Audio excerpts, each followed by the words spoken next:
नमस्कार, स्वागत है आप सभी का। मैं हूं आपके साथ शावनी पटनायक। बुलेटिन की शुरुआत करेंगे। रायपुर में कांग्रेस का महाधिवेशन जारी है, जिसमें कांग्रेस की पूर्व राष्ट्रीय अध्यक्ष सोनिया गांधी, कांग्रेस के राष्ट्रीय अध्यक्ष मल्लिकार्जुन खड़गे, प्रियंका गांधी समेत कांग्रेस के दिग्गज नेताओं ने शिरकत की। इस दौरान कांग्रेस की प्रदेश प्रभारी कुमारी शैलजा ने भी महाधिवेशन में पहुंची और महाधिवेशन को सीएम भूपेश बघेल ने भी संबोधित किया। सुबह पार्लियामेंट्री सभा शुरू हुई। साथ ही इस महाधिवेशन में छत्तीसगढ़ मंत्री मंडल समेत एआईसीसी, आईडब्ल्यूसीसी और पीसीसी सदस्यों ने अपने विचार व्यक्त किए। इस दौरान कांग्रेस नेताओं के महाधिवेशन को लेकर बयान भी सामने आए हैं।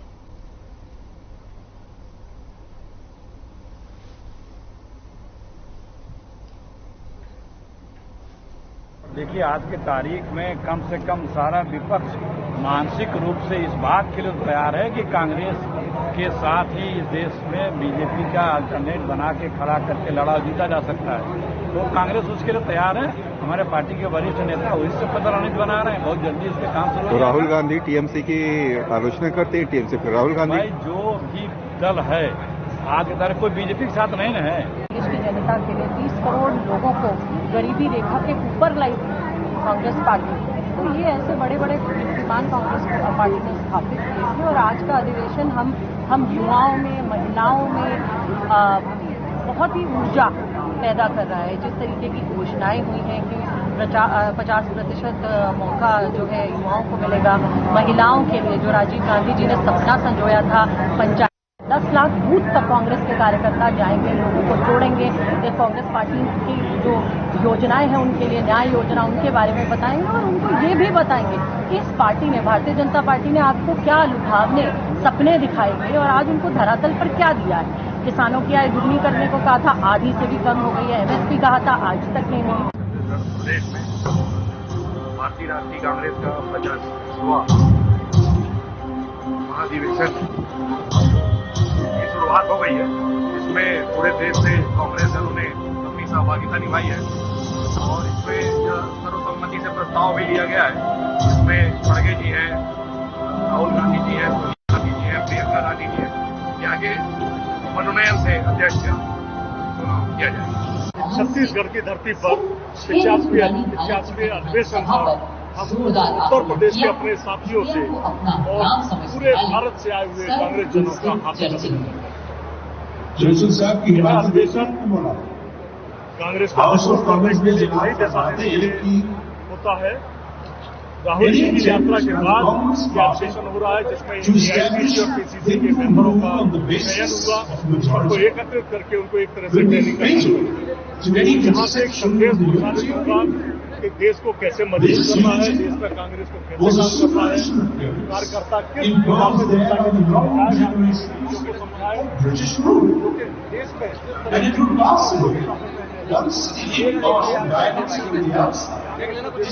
अगर आपका सीट अगर थोड़ी देर के लिए दे देंगे, इसमें लगाऊंगा के माध्यम से मेरा भी कैमरा सिखाने का काम करना है। सारे लोग यहाँ तो आए हैं अपने अपने जिलों में, अपने अपने शहर में, अपने वार्ड में, जहाँ से वो पीसीसी के डेलीगेट चुने गए हैं, जहाँ से एआईसीसी के डेलीगेट चुने गए हैं। हमारे राष्ट्रीय नेताओं के द्वारा जो संदेश दिया जाएगा, वो संदेश को लेकर जाए, जनता के बीच में जाए, जनता के बीच में जाकर कांग्रेस का जो प्रेम का संदेश है उसको पहुंचाने का काम करेंगे। जनता जानती है, चाहे उत्तर प्रदेश हो या अन्य प्रदेश हो, जहां तक कांग्रेस की सरकार हो रहा है। सांप्रदायिकता में मदमस्त होकर आपत्तिजनक घटनाएं कर रहे हैं। अभी परसों की ही बात है, दिल्ली में हिंदी के संबंध में एक सभा हुई, वहां हुल्लड़बाजी हुई। इतना ही नहीं, कई मोर्चों पर जो राष्ट्रीय ध्वज लगे हुए थे उन्हें निकाल कर फेंक दिया गया।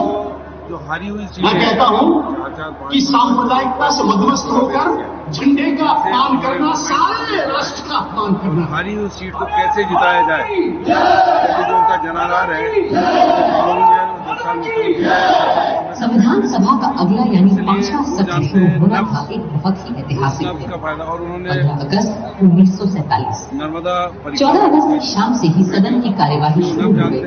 उस घड़ी के इंतजार जिसका हर हिंदुस्तानी को जाने कब से इंतजार था। इसमें काम कर रहे हैं। नहीं, लेकिन जो चर्चा वो ये है कि कमलनाथ अब प्रभावी नहीं रह गए हैं, उनके हाथ से सत्ता चली गई थी। एक बार फिर इसलिए दिग्विजय सिंह जी को सक्रिय किया गया है ताकि मध्य प्रदेश में कांग्रेस की सरकार आ सके।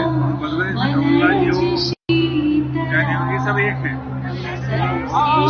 पार्टी एक है और ये के सब जिले में मालूम नहीं 174 से ज्यादा सीटें आएंगी मध्य प्रदेश में, जिससे कोई फूल की तरह खरीद के कांग्रेस की सरकार को गिरा न सके। छत्तीसगढ़ में ये कांग्रेस पार्टी इससे पहले कि मैं अगले वक्ता को बुलाऊं, कुछ साथी तैयार रहे। राजस्थान से अभिषेक मनु सिंघवी जी सांसद, महाराष्ट्र से पूर्व मुख्यमंत्री अशोक चव्हाण जी, बिहार से कन्हैया कुमार जी, आंध्र से आंध्र पीसीसी के अध्यक्ष जी रुद्र राजू जी, झारखंड से सुखदेव भगत जी, चंडीगढ़ से नसीब जी। ये साथी जहां भी आवाज सुन रहे हैं कृपया स्टेज पे आ जाएं, 26 या 27 सीटों पर महिलाओं को भी कर दें, कहकर अपनी बात की शुरुआत करें ताकि कम से कम समय लगे और 4 मिनट में अपनी बात खत्म करने की कोशिश करें। अनुरोध करूंगा पूर्व केंद्रीय मंत्री सुबोध सहाय जी से। खबर बिलासपुर से, जहां अध्यक्ष सुरेश दिवाकर एवं जिला प्रभारी गोपाल यादव और अन्य पदाधिकारियों ने पत्रकारों को आधिकारिक तौर पर बातचीत की। इस दौरान बताया कि रायपुर में 19 मार्च को होने वाले प्रदेश कार्यकर्ता सम्मेलन अब 5 मार्च को होगा। प्रदेश कार्यकर्ता सम्मेलन में राष्ट्रीय संयोजक और दिल्ली के मुख्यमंत्री अरविंद केजरीवाल का 5 मार्च 2023 को आना अब निश्चित हो गया है। उन्होंने साथ ही यह भी घोषणा की है कि पंजाब के मुख्यमंत्री भगवंत मान भी कार्यकर्ता सम्मेलन में शिरकत करेंगे। हम सभी आप कार्यकर्ताओं के लिए गौरव और अभिमान का क्षण है। हमारे शीर्ष नेताओं का रायपुर आगमन और कार्यकर्ता संवाद आम आदमी पार्टी के 2023 विधानसभा चुनाव को तैयारी की मजबूती से कार्यकर्ताओं में विशेष उत्साहवर्धन के साथ आगे बढ़ाएगा।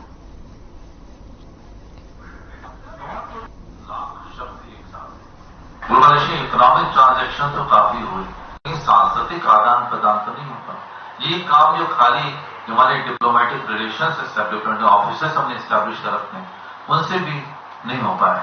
तो भाषा को स्थापित करना, भाषा के माध्यम से अपनी संस्कृति को किस प्रकार से हम विश्व भर में स्थापित कर पाए, ये रिजोल्यूशंस बाद में सुब्रमण्यम जयशंकर ने सबके सामने बताया और उनको सबने स्वीकार भी किया। लोगों ने विश्वास किया कि जो दिल्ली में किया है, जो पंजाब में किया है और जो हिंदू मुस्लिम का झगड़ा नहीं करा रहा है, मतलब आज स्कूल का अगर अपग्रेडेशन हो रहा है, स्वास्थ्य सेवाओं के लिए मोबाइल क्लिनिक्स घुमा रहे हैं हमारे प्रदेश के सीएम साहब, तो मतलब एक एजेंडा बन गया है कि जनता को एजुकेशन चाहिए, जनता को मेडिकल सुविधा चाहिए, जनता को रोजगार के बारे में बात करना पड़ेगा। ये मत बोलिए कि वो हिंदू खतरे में है तो इसलिए आ जाइए, या अगर उनसे पूछा जाता है कि भाई इतना लोड क्यों बढ़ गया, तो मेरे ही समय में हुआ है क्या? अगर आपको उनसे ही कंपेयर करना था जो लोगों ने 15 साल में किया था, तो फिर आपको क्यों चुना हमने? सरकार ने हुक्का बार को छत्तीसगढ़ में गैर कानूनी घोषित कर दिया है। हुक्का बार और नशे के सेवन से युवा पीढ़ी प्रभावित हो रहे हैं। हुक्का बार विषय पर बिलासपुर के एसपी संतोष सिंह जन जागरण अभियान के तहत ऑपरेशन निषाद चला रहे हैं। तो एसपी संतोष ने अभियान चला है। आपको बता दें कि नशे पर प्रशासन काफी ज्यादा सख्त नजर आ रही है। ऑपरेशन निषाद से नशे पर नकेल कसने की कोशिश की जा रही है, जिसको लेकर ऑपरेशन निषाद चलाया जा रहा है।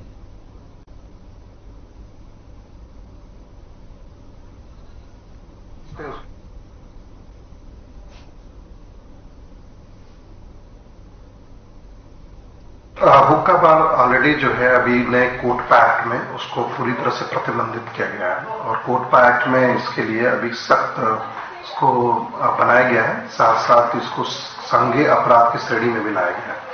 तो अब आने वाले समय में जो हुक्का बार जहां नौजवानों को हुक्का सप्लाई किया जाता था, जो उनके नशे की आदत जो उनको डालता है, उनके स्वास्थ्य को प्रभावित करता है और समाज में इससे जो बुरे फर्क पड़ते हैं उस पर कड़ी कार्रवाई आप संभव हो पाएंगी। वहीं जांजगीर चांपा के ग्राम पंचायत केरा के शासकीय कन्या प्राथमिक शाला में अनियमितताओं का अंबार लगा हुआ है। स्कूल भवन जर्जर हालत में है, तो वहीं शौचालय निर्माण को लेकर भी अनेकों बार आवेदन दिए गए हैं, लेकिन आरोप है कि जिम्मेदार अधिकारी आश्वासन देकर टाल देते हैं। जब इस बारे में खंड शिक्षा अधिकारियों से बात की गई तो उन्होंने कहा है कि जिला शिक्षा अधिकारी के पास शिकायत भेजी जा चुकी है। अधिकारी सिर्फ एक दूसरे पर ठिकरा फोड़ने में लगे हुए हैं। जय जोहार, नमस्कार दोस्तों, मैं ओम प्रकाश कश्यप और आप देख रहे हैं हर खबर डंके की चोट पर। मैं जिला जांजगीर चांपा के ग्राम पंचायत केरा में मौजूद हूं। आप लोगों को बता देना चाहता हूं, यहां शिक्षा विभाग की घोर लापरवाही देखी जा रही है। कैमरामैन को कहना चाहूंगा, जूम करके दिखाएंगे तस्वीर को। देख सकते हैं शासकीय कन्या प्राथमिक शाला केरा में एक स्कूल में मौजूद है और यहाँ इस प्रकार से कहा जाए शिक्षा विभाग के ऊपर सवाल उठना शुरू हो गया है कि यहाँ के छात्राओं को कहा जा सकता है कि बाथरूम करने में बहुत ही दिक्कतों का सामना करना पड़ रहा है। यहाँ हमारे बीच में यहाँ के शिक्षक मौजूद हैं, उसको जानने की कोशिश करेंगे। कैमरामैन को कहना चाहूंगा, सर जी बताएंगे क्या कुछ समस्या को लेकर आए, किस प्रकार से यहाँ समस्या बताएंगे हमारे दर्शकों को। यहाँ बच्चों के लिए शौचालय की व्यवस्था तो बहुत जर्जर है जी, और बच्चे जो है बाहर जाते हैं, जब भी 2 नंबर लगता है तो बच्चे जो है छुट्टी लेकर के बाहर जाते हैं, कहीं तालाब में जाते हैं तो कहीं अपने घर में जाते हैं। और इसके लिए हम शासन से अवगत करवा दिए हैं। इसके लिए शासन बोलते हैं कि बहुत जल्द बन जाएगा, लेकिन अभी तक इसके संबंध में कुछ नहीं हो रहा है और कभी भी दुर्घटना होने की चांस है यहाँ। सर, छात्राएं यदि किसी प्रकार का जैसे बाथरूम करना होता है तो कहाँ जाते हैं और बताएंगे उस संबंध में। बाथरूम करने के लिए बच्चे जो है अपने घर जाते हैं जी, और नजदीक में तालाब है, वहाँ जा करके अपना 2 नंबर बाथरूम करके घर शाला में आते हैं जी। इस संबंध में सर ये भी बताएंगे हमारे दर्शकों को, इस संबंध में आपने कहाँ शिकायत दी है, दिए हैं तो क्या कुछ वहाँ से रिस्पांस आते हैं उसको भी बताएंगे। मैं सबसे पहले तो पंचायत में सरपंच महोदय को बोला हूँ जी, और पंचायत महोदय बोलते हैं कि बहुत जल्द बन जाएगा। आवेदन दे गए हैं, हम जन समस्या निवारण शिविर में भी दिए हैं और अपना जो अधिकारी है विकासखंड शिक्षा अधिकारी उसको भी दिए हैं, और तो वो लोग बोलते हैं कि बन जाएगा, बनेगा। और क्या आप लोगों के द्वारा जिला शिक्षा अधिकारी के पास ब्लॉक में यदि सुनवाई नहीं हो रही तो जिला शिक्षा अधिकारी के पास आप लोगों के द्वारा क्या आवेदन लगाई गई है क्या? जिला शिक्षा अधिकारी के पास तो आवेदन नहीं दिए हैं जी। आज क्या है, चैनल बाय चैनल ये आवेदन जाता है तो इसलिए हम लोग नहीं दिए हैं, संकुल में दिए हैं शिक्षा अधिकारी के पास जी। यहाँ कुछ छात्राएं भी मौजूद है, उससे भी जानने की कोशिश करेंगे कि आखिर किस कदर कहाँ जाते हैं बाथरूम करने के लिए। क्या नाम हो गुड़िया आपका? सिमरन। अच्छा, कौन सी स्कूल के छात्र हैं और कितने क्लास के स्टूडेंट हैं उसको भी बताएंगे। नाम सिमरन जी, 5वीं कक्षा जी। तो बताएंगे आज बाथरूम लगते हैं तो आप लोग कहाँ जाते हैं? हम लोग बाथरूम लगते हैं तो हम लोग घर जाते हैं जी। मतलब क्या कुछ कहना चाहेंगे इस प्रकार से शिक्षा व्यवस्था पे आप लोग के द्वारा बहुत क्या कहना चाहेंगे? स्कूल में शौचालय नहीं, आप लोग जल्दी बनवाए स्कूल में शौचालय जी। हम लोग घर जाते हैं, तालाब जाते हैं और तालाब जाते हैं जी। कहीं न कहीं देखा जा सकता है, इस प्रकार से कहा जा सकता है शिक्षा विभाग के ऊपर सवाल उठना शुरू हो गया है। एक तरफ कहते हैं शासन प्रशासन की छात्र सब बढ़े बोलकर, लेकिन इस कदर से तस्वीर को देखकर इस प्रकार लग रहा है कि कहीं न कहीं शिक्षा विभाग पे सवाल उठना शुरू हो गए हैं। छात्र छात्राएं दूर दूर से कहा जा सकता है पढ़ने लिखने के लिए आते हैं और बाथरूम करने के लिए ये बहुत ही दयनीय स्थिति कहा जा सकता है। इस प्रकार की जो तस्वीर आप देख पा रहे होंगे कि किस कदर यहाँ शिक्षा विभाग के ऊपर सवाल उठना शुरू हो गया है कि कहीं न कहीं कहा जा सकता है जो आप तस्वीर, जो शासकीय स्कूल के जो तस्वीर आप वीडियो में देख पा रहे होंगे, यहाँ कोई विधायक कहा जा सकता है या जनप्रतिनिधि कहा जा सकता है या हाई प्रोफाइलिटी में जीने वाले व्यक्ति के बच्चे यहाँ पढ़ने लिखने के नहीं आते। इसलिए जो तस्वीर में आप देख पा रहे होंगे, गरीब कहा जा सकता है, किसान वर्ग का कहा जा सकता है, उन लोगों के बच्चे यहाँ पढ़ने लिखने के लिए आते हैं। इस प्रकार से तस्वीर में जो साफ तौर पे देखा जा सकता है कि किसी का कुंडी टूटी हुई है, चद्दर सड़ गए हैं और इस प्रकार से जर्जर स्थिति में पहुंच चुकी है, जिसे साफ तौर पे टीवी स्क्रीन पर देखा जा सकता है। तो कैमरामैन को कहना चाहूंगा, बारीकी से कैमरे को घुमा के जूम कर करके दिखाएंगे कि किस कदर यहाँ शासन कहा जा सकता है, छत्तीसगढ़ के शिक्षा कहा जाता है व्यवस्था। जिला शिक्षा अधिकारी बोल रहे थे कि ऐसा कुछ एंट्री वगैरह नहीं हुआ है, लेकिन मैं देख चुका हूँ जानकारी बहुत बार गया हुआ है और भी कुछ अच्छा अच्छा, अभी जा रहा है। तो आप तो अभी बोल रहे थे सर कि जा चुका है बोलकर, अब थोड़ा सा अलग नहीं रहा। अच्छा तो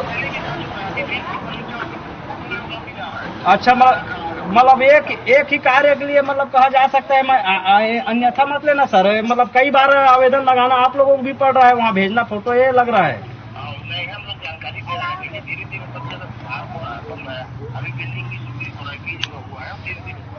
हाँ, ये क्या है ना सर, इसमें थोड़ा जल्दी प्रकाश डालिए सर। ये भवन हो गया, इस प्रकार की तस्वीर अच्छा नहीं लग रहा है। नीचे में है ना सर आंगन प्रांगण का। एक खबर कोरबा से, जहां रिजदी उरका बाईपास मार्ग पर दो ट्रकों में भीषण टक्कर हो गई। टक्कर के कारण ट्रक में आग लग गई। आग लगने से दो ट्रक चालकों की मौत हो गई है। आग की सूचना पर दमकल की गाड़ी मौके पर पहुंची और कड़ी मशक्कत के बाद आग पर काबू पाया। इस दौरान 11,000 केवी की बिजली लाइन को भी बंद करवाया गया। वहीं हाइड्रा जेसीबी से 7 घंटे की मशक्कत के बाद दोनों ट्रक चालकों के शवों को बाहर निकाला गया।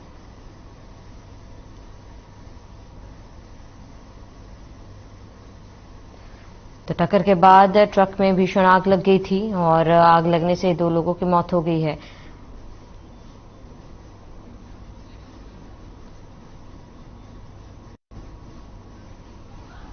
गुरुवार रात ग्राम बारुका के पास नेशनल हाईवे पर बाराती ट्रक पलटने से 40 से अधिक लोग बुरी तरीके से घायल हो गए, जिसमें एक की मौत हो गई। और मिली जानकारी के अनुसार दुर्ग जिले के ग्राम केसरा से गरियाबंद से लगे ग्राम मोहेरा में बाराती आ रही थी और जो बारुका के पास अनियंत्रित होकर पलट गई। बाराती ट्रक में बड़ी संख्या में महिलाएं और पुरुष सवार थे। घटना के बाद अस्पताल में अफरा तफरी मच गई।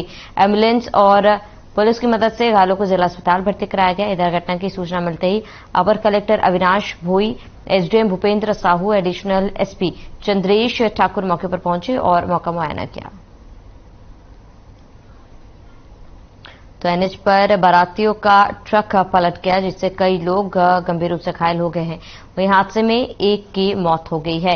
मिली जानकारी मिलते ही तमाम अधिकारी मौके पर पहुंचे और घायलों को फिलहाल अस्पताल में भर्ती कराया गया, जहां पर उनका इलाज जारी है। तो एनएच पर बड़ा हादसा। प्रदेश भर में 1 दिवसीय कोटद्वार संघ ने धरना प्रदर्शन किया और प्रदेश सरकार पर जमकर निशाना साधा। प्रदर्शनकारियों का कहना है कि वे सरकार को जगाने और वादों को पूरा करने की मांग कर रहे हैं। सीतापुर कोटद्वार संघ ने अपनी मांगों को लेकर प्रदेश भर में मोर्चा खोला। इसी के साथ संघ ने अपनी मांगों को लेकर सीतापुर रेस्ट हाउस से तहसील कार्यालय तक पैदल रैली निकालकर तहसीलदार और एसडीएम को ज्ञापन सौंपा।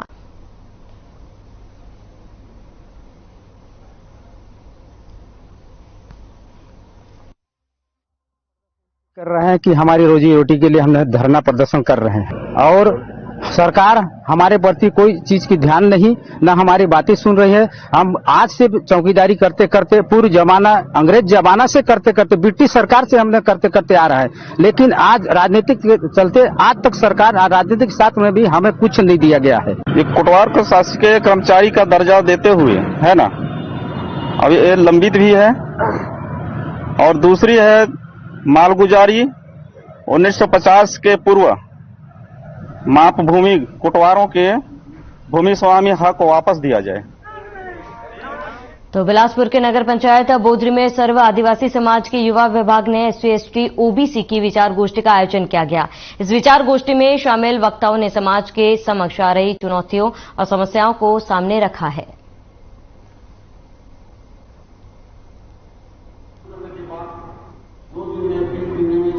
ये कार्यक्रम बहुत ही जरूरी है और इसे अटेंड करके मुझे बहुत अच्छा लग रहा है कि वहाँ पे आदिवासी समाज को किस तरीके से जागरूक किया जा रहा है, उनके हक के बारे में उन्हें बताया जा रहा है। और मुझे ऐसा लग रहा है कि ये सच में बहुत ज़रूरी कार्य है कि आदिवासी समाज को ये जानकारी हो कि उनके अधिकार क्या हैं, किस तरीके से उन्हें आगे और सशक्त होना है। इतना ही नहीं, शिक्षा बहुत ज़्यादा महत्वपूर्ण योगदान उनके जीवन में कहला सकता है अगर वो शिक्षा को ग्रहण करें और आगे की पीढ़ी को भी शिक्षा का मार्गदर्शन दिखाती रहे। इंचार्ज है हाँ सुरजेवाला जी को विदाउट एनी रीजन, कोई कारण नहीं था, दिल्ली एयरपोर्ट में उसको प्लेन से उतार कर डिटेन किया है। ये मीटिंग को कंडेम कर रही है और इमीडिएटली उसको विदाउट एनी कंडीशन रिहा कर। यहाँ पे कांग्रेस का अधिवेशन होने जा रहा है। ये अधिवेशन रोकने के लिए बीजेपी और मोदी जी इतने षड्यंत्र कर रहे हैं, पूरे छापा मार रहे हैं, और ईडी को आज ही टाइम मिला था क्या? इतने साल से किधर गया था?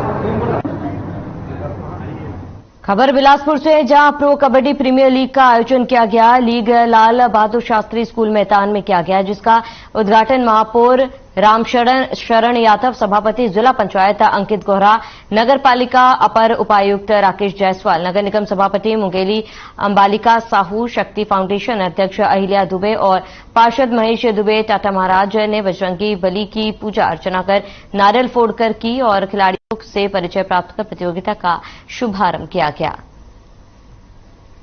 छत्तीसगढ़ प्रो कबड्डी लीग का शुभारंभ महापौर जिला पंचायत सभापति इस लीग में शामिल हुए हैं और खिलाड़ियों से मुलाकात कर इस लीग का शुभारंभ किया गया। इससे कहीं न कहीं खिलाड़ियों के मनोबल को जरूर प्रोत्साहन मिलेगा।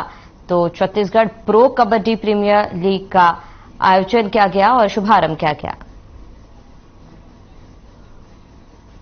छत्तीसगढ़ के नए राज्यपाल विश्वभूषण हरिचंद ने राजभवन के दरबार हॉल में 9वें राज्यपाल के रूप में पद और गोपनीयता की शपथ ली। हाईकोर्ट बिलासपुर के मुख्य न्यायाधिपति न्यायमूर्ति अरूप कुमार गोस्वामी ने उन्हें पद और गोपनीयता की शपथ दिलाई। इस अवसर पर प्रथम महिला सुप्रभा हरिचंदन भी उपस्थित रहीं। राज्यपाल को छत्तीसगढ़ के राज्यपाल के रूप में शपथ ग्रहण करने के बाद प्रदेश के मुख्यमंत्री भूपेश बघेल ने पुष्पगुच्छ भेंट कर अभिवादन किया और शुभकामनाएं दी। इस मौके पर बीजेपी और कांग्रेस के तमाम नेता मौजूद रहे। सीएम भूपेश ने स्टेट एंकर में नए राज्यपाल का स्वागत करने के बाद चर्चा में कहा कि हरिचंदन अनुभवी राजनेता है।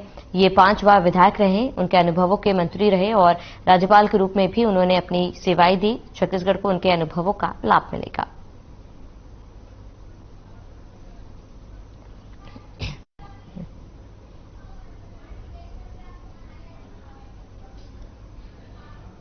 तो विश्वभूषण हरिचंदन ने शपथ ली है और सीएम भूपेश बघेल ने शुभकामनाएं दी।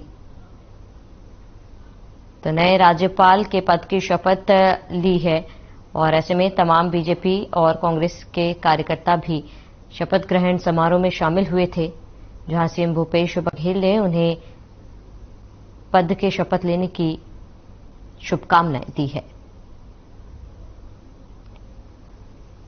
तो विश्वभूषण हरिचंदन ने राज्यपाल पद की शपथ ली है। सीएम भूपेश बघेल ने कहा कि उन्हें 5 बार विधायक होने का अनुभव है, कई विभागों की जिम्मेदारी भी उन्हें निभाई है और ऐसे में उनका अनुभव छत्तीसगढ़ के लिए लाभदायक रहेगा और उनका अनुभवों का लाभ छत्तीसगढ़ को मिलेगा। इसके साथ ही पुष्पगुच्छ देकर सीएम भूपेश बघेल ने विश्वभूषण हरिचंदन को राज्यपाल के शपथ लेने की शुभकामनाएं दी है।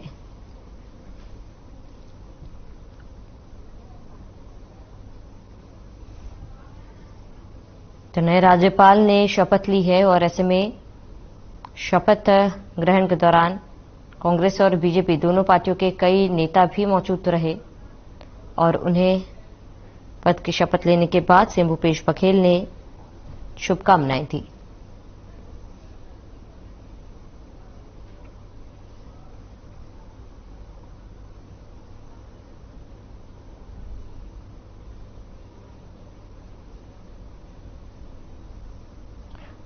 तो नए राज्यपाल ने पद की शपथ ली है और ये तस्वीरें उनके शपथ ग्रहण समारोह की।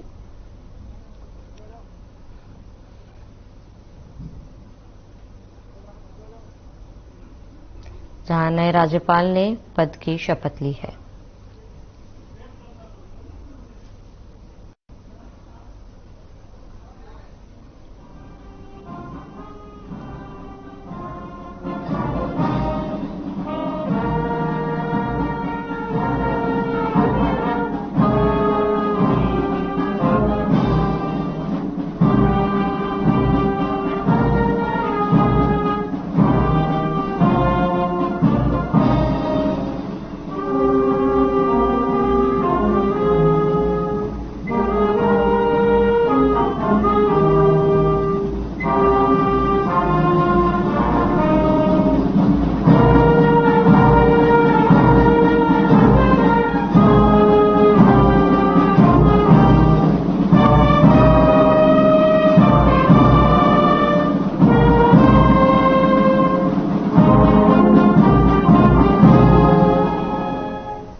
चलिए इसके साथ इस बुलेटिन में फिलहाल में ऐसा देते हैं। देश और प्रदेश की तमाम बड़ी खबरों के लिए आप बने रहे हमारे साथ।